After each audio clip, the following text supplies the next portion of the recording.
ಆತ್ಮೀಯ ವಿದ್ಯಾರ್ಥಿಗಳೇ ಎಲ್ಲರಿಗೂ ನಮಸ್ಕಾರಗಳು. SSLC ರಿಸಲ್ಟ್ 2025 ಸೊ 2025ರ ವಾರ್ಷಿಕ ಪರೀಕ್ಷೆಯ ಒಂದು ರಿಸಲ್ಟ್ ಬಗ್ಗೆ ಒಂದು ಲೇಟೆಸ್ಟ್ ಅಪ್ಡೇಟ್ ಇದೆ. ಯಾವಾಗ ರಿಸಲ್ಟ್ ಅನೌನ್ಸ್ ಆಗ್ತದೆ, ಸೊ ಇಲ್ಲಿ ಈ ಸಲ ರಿಸಲ್ಟ್ ಯಾವ ರೀತಿ ಇದೆ ಹಾಗೂ ನಿಮಗೆ ಈ ಒಂದು ಕೃಪಾಂಕ ಅಂತ ನಾವೇನು ಹೇಳ್ತೇವೆ, ಸೊ ಈ ಒಂದು ಕೃಪಾಂಕಗಳನ್ನು ಕೊಡ್ತಾರಾ? ಸೊ ಲಾಸ್ಟ್ ಇಯರ್ ಎಲ್ಲ ಸಾಕಷ್ಟು 20 ಅಂಕಗಳವರೆಗೆ ನಿಮಗೆ ಈ ಒಂದು ಗ್ರೇಸ್ ಮಾರ್ಕ್ಸನ್ನು ಕೊಡಲಾಗಿತ್ತು. ಸೊ ಕಂಪ್ಲೀಟ್ ಆಗಿರುವಂಥ ಇನ್ಫಾರ್ಮೇಷನ್ಸನ್ನು ಈ ವಿಡಿಯೋದಲ್ಲಿ ನಾವು ನೋಡ್ತೇವೆ. ಸೊ ಆತ್ಮೀಯ ವಿದ್ಯಾರ್ಥಿಗಳೇ, ಪ್ರಥಮವಾಗಿ ಈಗ ಪೇಪರ್ ಇವ್ಯಾಲ್ಯೂಯೇಷನ್ಸ್ ಅಂತ ಬಂದಾಗ ಏಪ್ರಿಲ್ 15ನಿಂದ ಸ್ಟಾರ್ಟ್ ಆಗಿದೆ. ಏಪ್ರಿಲ್ 15ನಿಂದ ಈಗಾಗಲೇ ಪೇಪರ್ ವ್ಯಾಲ್ಯೂಯೇಷನ್ಸ್ ಏನಾಗಿದೆ, ಇಡೀ ರಾಜ್ಯದಾದ್ಯಂತ ಕರ್ನಾಟಕದ ಎಲ್ಲ ಜಿಲ್ಲೆಗಳಲ್ಲಿ ಕೂಡ ಪೇಪರ್ ವ್ಯಾಲ್ಯೂಯೇಷನ್ಸ್ ಸ್ಟಾರ್ಟ್ ಆಗಿದೆ. ಸೊ ಈ ಒಂದು ಪೇಪರ್ ವ್ಯಾಲ್ಯೂಯೇಷನ್ಗೆ ಒಂದಿಷ್ಟು ತೊಡಕು ಕೂಡ ಬಂದಿತ್ತು. ತೊಡಕುಗಳು ಅಂದರೆ ಏನಂದರೆ, ಈಗಾಗಲೇ CET ಎಕ್ಸಾಮ್ ಏನಿತ್ತಲ್ಲ, ಸೊ CET ಎಕ್ಸಾಮು ಮತ್ತು ಎಕ್ಸಾಮ್ ಸೆಂಟರ್, ಸೊ ಯಾವ ಒಂದು ಪರೀಕ್ಷಾ ಕೇಂದ್ರದಲ್ಲಿ ಇವ್ಯಾಲ್ಯೂಯೇಷನ್ ಪ್ರೊಸೆಸ್ ಆಗ್ತಾ ಇದೆ ಅದೇ ಕೇಂದ್ರದಲ್ಲಿ CET ಪರೀಕ್ಷೆಗಳು ಕೂಡ ಇದ್ದರೆ ಅಲ್ಲಿ 2 ದಿನಗಳು ಮೌಲ್ಯಮಾಪನ ನಡೆದಿಲ್ಲ. ಸೊ ಈ ಒಂದು ಮೌಲ್ಯಮಾಪನ ನಡೆದಿಲ್ಲ, ಇದು ಪ್ರೊಸೆಸ್ಸು ಸ್ವಲ್ಪ ರಿಸಲ್ಟ್ ಡಿಲೇಗೆ ಒಂದಿಷ್ಟು ಕಾರಣ ಆಗಬಹುದು. ಆದರೂ ಕೂಡ ಯಾವಾಗ ರಿಸಲ್ಟ್ ಬರ್ತದೆ ವಿಡಿಯೋ ಕೊನೆಯಲ್ಲಿ ನಾನು ಹೇಳ್ತೀನಿ.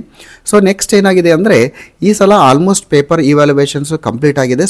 ಇಲ್ಲಿ ಕೋರ್ ಸಬ್ಜೆಕ್ಟ್ ಅಂದರೆ social science mathematics almost 95% paper valuation complete ಆಗಿದೆ. ಇನ್ನು ಲ್ಯಾಂಗ್ವೇಜಸ್ ಏನಿದೆ, ಪೇಪರ್ 1 ಲ್ಯಾಂಗ್ವೇಜ್ 1, ಲ್ಯಾಂಗ್ವೇಜ್ 2, ಲ್ಯಾಂಗ್ವೇಜ್ 3 ಏನಿದೆ, ಇಲ್ಲಿ ಇವ್ಯಾಲ್ಯೂಯೇಷನ್ಸ್ ಇನ್ನೊಂದು ಅಂದರೆ ಅಪ್ರಾಕ್ಸಿಮೇಟ್ಲಿ ಏಪ್ರಿಲ್ 25ವರೆಗೆ ಇವ್ಯಾಲ್ಯೂಯೇಷನ್ಸ್ ಎಲ್ಲ ಕಂಪ್ಲೀಟ್ ಆಗುತ್ತೆ ಈ ಒಂದು. ಯಾಕಂದರೆ ಪೇಪರ್ 1 ಲ್ಯಾಂಗ್ವೇಜ್ 1, ಲ್ಯಾಂಗ್ವೇಜ್ 2, ಲ್ಯಾಂಗ್ವೇಜ್ 3 ಇದು.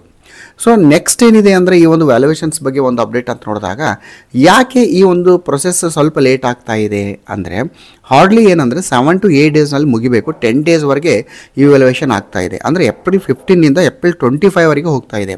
ಆ್ಯಕ್ಚುಲಿ ಏಪ್ರಿಲ್ 22, 23ವರೆಗೆ ಕಂಪ್ಲೀಟ್ ಆಗಬೇಕಾಗಿತ್ತು. ಯಾಕಂದರೆ ಈ ಸಲ ಸಾಕಷ್ಟು ಇವ್ಯಾಲ್ಯೂಯೇಟರ್ಸ್, ಮೌಲ್ಯಮಾಪನ ಮಾಡುವಂಥ ಶಿಕ್ಷಕರು ಕರ್ತವ್ಯಕ್ಕೆ ಹಾಜರಾಗಿಲ್ಲ. ವಿವಿಧ ಕಾರಣಗಳಿಂದಾಗಿ, ಅವರ ವೈಯಕ್ತಿಕ ಕಾರಣ ಇರ್ಬೋದು, ವೈದ್ಯಕೀಯ ಕಾರಣಗಳಿರ್ಬೋದು, ಒಂದು ಆರೋಗ್ಯದ ಹಿನ್ನೆಲೆಯಲ್ಲಿ ಇಲ್ಲಿ ಬಹುತೇಕ ಒಂದು 10 to 15% ಇವ್ಯಾಲ್ಯೂಯೇಟರ್ಸ್ ಜಾಯ್ನ್ ಆಗಿಲ್ಲ.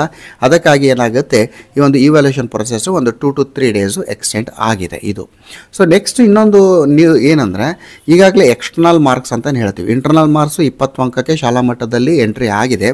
ಇನ್ನು ಎಕ್ಸ್ಟರ್ನಲ್ ಮಾರ್ಕ್ಸ್ ಅಂತ ನಾವೇನು ಹೇಳ್ತೇವೆ ಅಂದರೆ, ಈಗ ಲಿಖಿತ ಪರೀಕ್ಷೆ ಅಂದರೆ ಲ್ಯಾಂಗ್ವೇಜ್ ಅಂತ ಬಂದಾಗ 100 ಮಾರ್ಕ್ಸ್ಗೆ ಇದೆ. ಇನ್ನು ಕೋರ್ ಸಬ್ಜೆಕ್ಟ್ಗೆ ಅಂತ ಬಂದಾಗ, ಇತರ ಲ್ಯಾಂಗ್ವೇಜ್ ಬಂದಾಗ 80 ಅಂಕಕ್ಕೆ ನೀವೇನು ಬರೀತೀರಿ, ಇದನ್ನು ನಾವು ಎಕ್ಸ್ಟರ್ನಲ್ ಮಾರ್ಕ್ಸ್ ಅಂತ ಹೇಳ್ತೇವೆ. ಸೊ ಈ ಎಕ್ಸ್ಟರ್ನಲ್ ಮಾರ್ಕ್ಸನ್ನು ಈಗಾಗಲೇ ಅದನ್ನು ಕೂಡ ಆನ್ಲೈನಲ್ಲಿ ಎಂಟ್ರಿ ಆಗಿದೆ. ಅಂದರೆ 20 ಅಂಕಕ್ಕೆ ಇಂಟರ್ನಲ್ ಮಾರ್ಕ್ಸ್ ಎಂಟ್ರಿ ಆಗಿದೆ, ಈಗ 80 ಮಾರ್ಕ್ಸ್ ಕೂಡ ಎಂಟ್ರಿ ಆಗ್ತಾ ಇದೆ ಆ ದಿನವೇ ಕೂಡ. ಸೊ ಇದಾದ ಮೇಲೆ next as per the evaluation rules paper evaluation ಆಗ್ತಾ ಇದೆ. ಅಂದರೆ ಇಲ್ಲಿ ಪೇಪರ್ ಕೆಲವೊಂದು ವಿದ್ಯಾರ್ಥಿಗಳು ಹೇಳ್ತಾ ಇದ್ರು, ಪೇಪರ್ ಅತ್ಯಂತ ಕಠಿಣವಾಗಿ ಇವ್ಯಾಲ್ಯೂಯೇಷನ್ ಮಾಡ್ತಾರಾ ಸರ್, ಅಥವಾ ಲಿಬರಲ್ ಆಗಿ ಮಾಡ್ತಾರಾ, ಈಸಿಯಾಗಿ ಮಾಡ್ತಾರಾ, ಹೆಚ್ಚಿನ ಅಂಕ ಕೊಡ್ತಾರಾ ಅಂದರೆ ಖಂಡಿತ ಯಾವುದೂ ಇಲ್ಲ. ಪೇಪರ್ ಇವ್ಯಾಲ್ಯೂಯೇಷನ್ ಮಾಡಬೇಕಾದಾಗ ಆ ಒಂದು ಮೌಲ್ಯಮಾಪನ ಮಾಡುವಂಥ ಶಿಕ್ಷಕರಿಗೆ, ಆ ಒಂದು ಇವ್ಯಾಲ್ಯೂಯೇಷನ್ ಮಾಡುವಂಥ ಶಿಕ್ಷಕರಿಗೆ ಆನ್ಸರ್ ಕೀಯನ್ನು ಕೊಟ್ಟಿರ್ತಾರೆ. ಆ ಆನ್ಸರ್ ಕೀಗಳನ್ನು ಆಧರಿಸಿ ಇವ್ಯಾಲ್ಯೂಯೇಷನ್ ಮಾಡಿರ್ತಾರೆ. ಸೊ ಅತ್ಯಂತ ಸುಲಭವಾಗಿ ನೀವು ತಪ್ಪು ಉತ್ತರಗಳನ್ನು ಬರೆದು ಕೂಡ ಅಂಕ ಕೊಡುವಂಥದ್ದು ಇಲ್ಲ, ಅಥವಾ ನೀವು ಸರಿಯಾದ ಉತ್ತರ ಬರೆದರೂ ಕೂಡ ಅಂಕಗಳನ್ನು ಕಟ್ ಮಾಡುವಂಥ ಸಾಧ್ಯತೆ ಇಲ್ಲ. As per the evaluation rules answer ಕೀಸನ್ನು ಫಾಲೋ ಮಾಡಿ ಪೇಪರ್ ವ್ಯಾಲ್ಯೂಯೇಷನ್ ಆಗ್ತಾ ಇದೆ.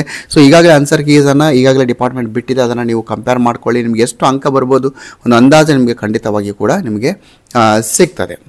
ಇನ್ನು chance of passing is less. So ಈ ಸಲ ನೋಡಿದಾಗ ಒಂದು ರಿಸಲ್ಟ್ ಏನಿದೆ ಭಾಳ ಕಡಿಮೆ ಬರುವಂಥ ಸಾಧ್ಯತೆ ಇದೆ. ಯಾಕೆಂದರೆ ಈ ವಿದ್ಯಾರ್ಥಿಗಳನ್ನು ನೋಡ್ತಾ ಹೋದಾಗ ಸಾಕಷ್ಟು ವಿದ್ಯಾರ್ಥಿಗಳು ವಾರ್ಷಿಕ ಪರೀಕ್ಷೆಯನ್ನು ಬರೆಯುವ ನಿಟ್ಟಿನಲ್ಲಿ ಸೀರಿಯಸ್ ಇಲ್ಲ ಅಂತ ಅನಿಸುತ್ತೆ. ಯಾಕಂದರೆ ಇಲ್ಲಿ ಏನೆಲ್ಲ ತಪ್ಪುಗಳನ್ನು ಮಾಡಿದ್ದಾರೆ ವಿದ್ಯಾರ್ಥಿಗಳು, ಇರುವಂಥ ಎಲ್ಲ ಪ್ರಶ್ನೆಗಳಿಗೆ ಉತ್ತರವನ್ನು ಬರೆದಿಲ್ಲ. ಪ್ರಶ್ನೆಗಳನ್ನು ಬರೆದರೂ ಕೂಡ ಅಲ್ಲಿ ಅಕ್ಷರಗಳು ಸರಿಯಾಗಿಲ್ಲ. ಆಮೇಲೆ ಒಂದೇ ಪ್ರಶ್ನೆಯನ್ನು ಹಲವಾರು ಬಾರಿ ಆ ಪ್ರಶ್ನೆಯನ್ನು ಉತ್ತರಗಳನ್ನು ಬರೆದಿದ್ದಾರೆ. ಸೊ ಈ ರೀತಿ ಬರೆದಿರೋದ್ರಿಂದ ಇಲ್ಲಿ ಚಾನ್ಸ್ ಆಫ್ ಪಾಸಿಂಗ್ ಕೂಡ ಲೆಸ್ ಇದೆ, ಅಥವಾ ಪಾಸ್ ಆದರೂ ಕೂಡ ಅಷ್ಟೊಂದು ಪರ್ಸೆಂಟೇಜ್ನಲ್ಲಿ ಪಾಸ್ ಆಗೋದಿಲ್ಲ. ಸೊ ಇದನ್ನು ಇತ್ತೀಚೆಗೆ ಗಮನಿಸ್ತಾ ಇದ್ದೀವಿ. ಸೊ ವಿದ್ಯಾರ್ಥಿಗಳು ಒಂದು 4 ತಪ್ಪುಗಳನ್ನು ಮಾಡಬೇಡಿ. 1, ಅಕ್ಷರಗಳು ದುಂಡಾಗಿರಬೇಕು. 2ನೇದು, ಎಲ್ಲ ಪ್ರಶ್ನೆಗಳಿಗೆ ಅಟೆಂಡ್ ಮಾಡಿ. 3ನೇದು, ಬರೆದಿರುವಂಥ ಉತ್ತರವನ್ನೇ ಮತ್ತೊಂದು ಸಲ ಪದೇ ಬರೀಲಿಕ್ಕೆ ಹೋಗಬೇಡಿ. ಸೊ ಈ ರೀತಿ ಒಂದಿಷ್ಟು ತಪ್ಪುಗಳನ್ನು ಮಾಡಬೇಡಿ. ಬಟ್ ಈ ಸಲ ರಿಸಲ್ಟ್ ಮೇಲೆ ಒಂದಿಷ್ಟು ಎಫೆಕ್ಟ್ ಆಗುವ ಸಾಧ್ಯತೆ ಇದೆ. ಸೊ ಇದಾದ ಮೇಲೆ ರಿಸಲ್ಟ್ ಡೇ ಯಾವಾಗ? ರಿಸಲ್ಟ್ ಡೇ May 1st ವೀಕ್ನಲ್ಲಿ ಬರುತ್ತೆ. ಏಪ್ರಿಲ್ 25 ಇಟ್ಟಿದ್ದೀವಿ. ಹಾರ್ಡ್ಲಿ ಮೇ ಫಸ್ಟ್ ವೀಕ್ನಲ್ಲಿ ಖಂಡಿತವಾಗಿ ಬರುತ್ತೆ. ಏಪ್ರಿಲ್ ಲಾಸ್ಟ್ ವೀಕ್ನಲ್ಲಿ ಬರುವಂಥ ಸಾಧ್ಯತೆ ಕಡಿಮೆ, ಯಾಕಂದರೆ ಒಂದಿಷ್ಟು ಟೆಕ್ನಿಕಲ್ ಇಶ್ಯೂಸ್ ಇರುತ್ತೆ, ಟೆಕ್ನಿಕಲ್ಗೆ ಸಿದ್ಧತೆ ಮಾಡ್ಕೊಳ್ಬೇಕಾಗುತ್ತೆ. ಮೇ ಫಸ್ಟ್ನಲ್ಲಿ ನಿಮಗೆ ರಿಸಲ್ಟ್ ಬರುತ್ತೆ. ಮೇ ಫಸ್ಟಿಗೆ ರಿಸಲ್ಟ್ ಬಂದ ಕೂಡಲೇ ನಿಮಗೆ ಸಾಕಷ್ಟು ಕೆಲಸಗಳಿರುತ್ತೆ, ಒಂದು ರಿವ್ಯಾಲ್ಯುವೇಷನ್ನು, ರೀಕೌಂಟಿಂಗು, ಸೊ ಎಲ್ಲ ಇರ್ತದೆ. ಸೊ ಅದ್ರ ಬಗ್ಗೆ ಕೂಡ ಯಾವ ರೀತಿ ಈ ಒಂದು ರಿವ್ಯಾಲ್ಯುವೇಷನ್ ರೀಕೌಂಟಿಗೆ ಆಗಬೇಕು, photo copy, Xerox copy, answer ಶೀಟಿನ ಜೆರಾಕ್ಸ್ ಕಾಪಿಯನ್ನು ಯಾವ ರೀತಿ ತರಿಸ್ಕೋಬೇಕು ಅದನ್ನು ಹೇಳ್ತೀವಿ. ಅದಾದಮೇಲೆ ಎಕ್ಸಾಮ್ 2 ಟೈಮ್ ಟೇಬಲ್ ಬರುತ್ತೆ, ಅದಕ್ಕೆ ಕೂಡ ನಾವು ಲೈವ್ ಕ್ಲಾಸಸ್ಸನ್ನು ಮಾಡ್ತೀವಿ. ಲೈವ್ ಕ್ಲಾಸರ್ ನಾವು 100% ಆಗಿ ಪಾಸ್ ಆಗೇ ಆಗ್ತೀವಿ. ಯಾಕೆ ನಾವು ಎಕ್ಸಾಮ್ 2 ಬಗ್ಗೆ ವಿಚಾರ ಮಾಡಬೇಕು ಅಂದರೆ, ಇಲ್ಲಿ ನೀವು ಎಕ್ಸಾಮ್ 2 ಬಗ್ಗೆ ಅಂದರೆ ನೀವು ಇಂಪ್ರೂವ್ಮೆಂಟನ್ನು ಮಾಡ್ಕೋಬೋದಲ್ಲ. ರಿಸಲ್ಟ್ ನಿಮ್ಮದು ಬಂದರೂ ಕೂಡ ಇನ್ನೂ ಹೆಚ್ಚಿನ ಅಂಕ ಪಡೀಲಿಕ್ಕೆ ನೀವು ಎಕ್ಸಾಮ್ 2 ಬರೀಬೋದು. ಒಟ್ಟಾರೆಯಾಗಿ ಲೈವ್ ಸ್ಟ್ರೀಮಿಂಗ್ ಕ್ಲಾಸ್ ಮುಖಾಂತರ ನಿಮ್ಮೊಂದಿಗೆ ನಾವು ಟಚ್ ಅಪ್ನಲ್ಲಿ ಇರ್ತೇವೆ, ನಿಮಗೆ ಫಾಲೋಅಪನ್ನು ನಾವು ಮಾಡ್ತೇವೆ ಅಂತ ಹೇಳ್ತಾ, ಮೇ ಫಸ್ಟಿಗೆ ನಿಮ್ಮ ರಿಸಲ್ಟ್ ಬರುತ್ತೆ. ರಿಸಲ್ಟ್ ಬಂದ ಕೂಡಲೇ ನಮ್ಮ ಚಾನಲಿನ ಯಾವುದಾದ್ರೂ ಒಂದು ವಿಡಿಯೋ ಓಪನ್ ಮಾಡಿ ನಿಮ್ಮ ಎಷ್ಟು ರಿಸಲ್ಟ್ ಬಂದಿದೆ ಅಂತ ನಿಮ್ಮ ಸಂತೋಷವನ್ನು ನಮ್ಮೊಂದಿಗೆ ಹಂಚಿಕೊಳ್ಳಿ. ಒಂದು ವೇಳೆ ಕಡಿಮೆ ಅಂಕ ಬಂದರೂ ಕೂಡ ನಿಮ್ಮ ದುಃಖವನ್ನು ನಮ್ಮೊಂದಿಗೆ ಹಂಚಿಕೊಳ್ಳಿ, ನಿಮ್ಮ ಸಮಸ್ಯೆಯನ್ನು ನಮ್ಮೊಂದಿಗೆ ಹಂಚಿಕೊಳ್ಳಿ ಅಂತ ಹೇಳ್ತಾ, ಎಲ್ಲರಿಗೂ ನಿಮ್ಮ ಒಂದು ಆ್ಯನ್ಯುವಲ್ ಎಕ್ಸಾಮಿನ ಒಂದು ರಿಸಲ್ಟಿಗೆ ಆಲ್ ದ ಬೆಸ್ಟನ್ನು ಕೋರ್ತಾ, ಜೈ ಹಿಂದ್, ವಂದೇ ಮಾತರಂ.